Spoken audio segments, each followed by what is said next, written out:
যারা হারাম টাকার মালিক, অবৈধ টাকার মালিক, তাদের এবাদত আল্লাহর দরবারে কবুল হয় না বলে মন্তব্য করেছেন ধর্ম উপদেষ্টা ডক্টর আ.ফ.ম. খালিদ হোসেন।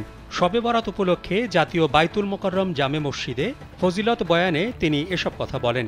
তিনি বলেন, সরকারি বেসরকারি চাকরি করে লুটের টাকা দিয়ে বিদেশে বাড়ি বানাইলেন, সম্পূর্ণ অবৈধ টাকা। বৈধ পথে টাকা না পাঠিয়ে মানি লন্ডারিং করে পাঠিয়েছেন। আল্লাহর কাছে এসবের জবাব দিতে হবে।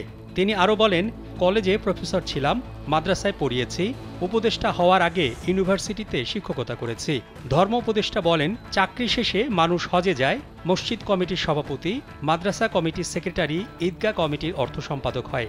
এটা আমাদের সমাজের নিয়মিত চিত্র। স্যান্ডেলিনা সো, রূপচর্চায় আভিজাত্য।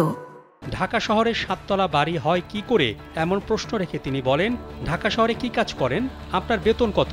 26 বছর কলেজে শিক্ষকতা করেছি, বিশ্ববিদ্যালয়ে শিক্ষকতা করেছি, ওয়াজ করেছি। ওয়াজে তো মানুষ কিছু হাদিয়াও দেয়, তারপরেও তো নিজ শহরে একটা বাড়ি করতে পারিনি।